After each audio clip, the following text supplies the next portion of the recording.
to write to the documents folder. Now your documents folder is sitting on the H drive, on the network drive.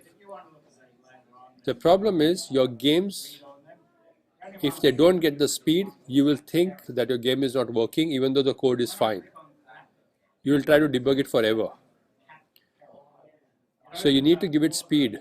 If you save your files on your pen drive, and I've seen it in the classrooms, or if you save it on the H drive, it may not work.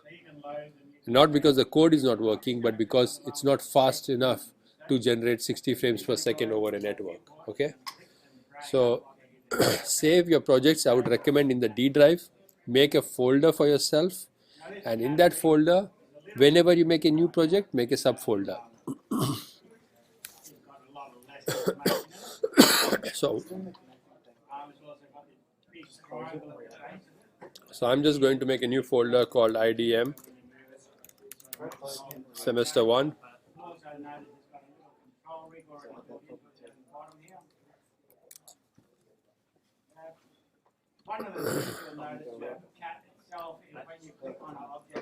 And I'm going to create a project.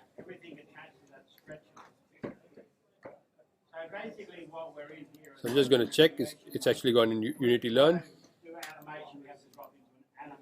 And I have IDM semester 1. That's what my folder looks like. It's got assets, it's got library, it's got project, it's got temp. Whenever you have textures, your textures should be inside the assets folder. Whenever you have 3D, it should be in the assets folder. It's a great way to have assets. Jesse is on Facebook.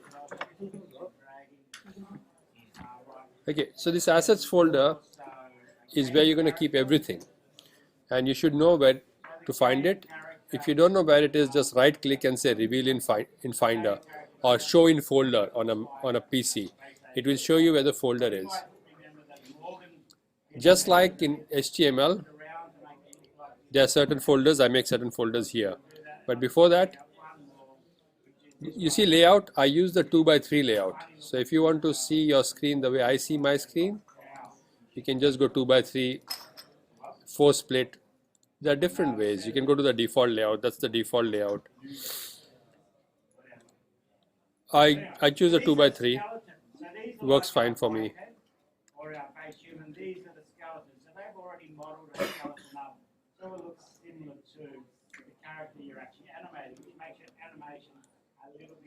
So in the assets folder, I'm actually going to create a few new folders. Create folder under assets. I'm going to have scenes.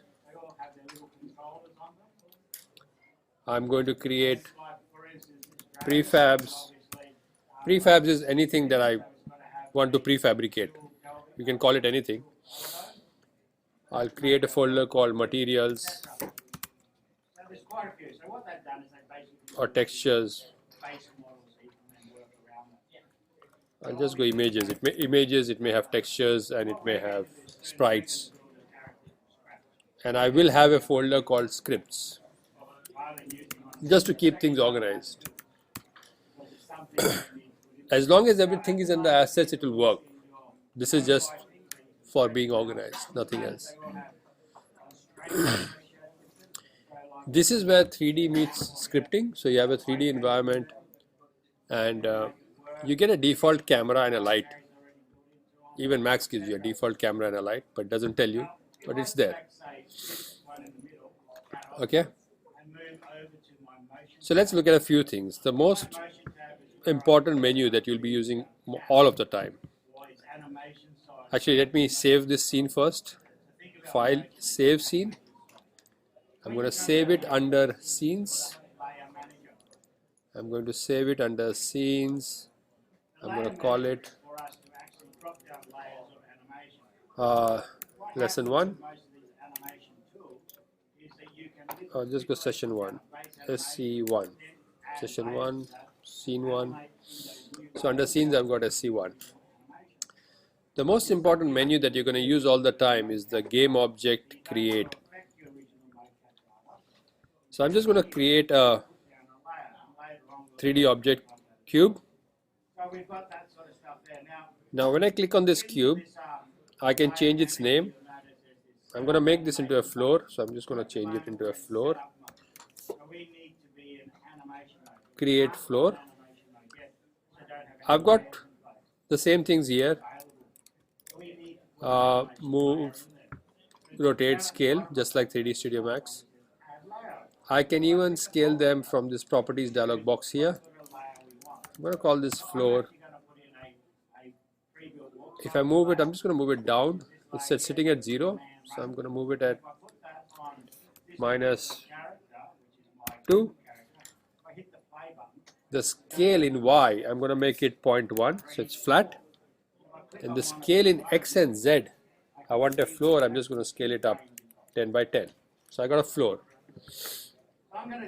And I've called it a floor. The second thing I'm going to do is go to game object, 3D object, I'm going to make a sphere. The sphere I'm going to call a ball. And if I play this, you can see if I play this, nothing happens. I just have the ball, I have a floor. But the moment I add some components, so you see this is the ball and these are properties of the ball. These are all the transforms, where it is in X, Y, Z. It comes with a default collider. Collider means if something was to hit it, it does have a collider. That's the collider. It can collide with objects.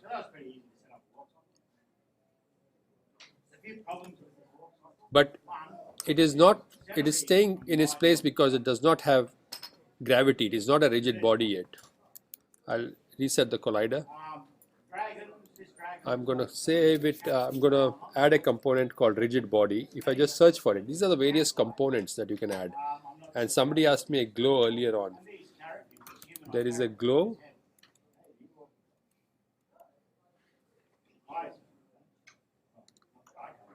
I think there's a component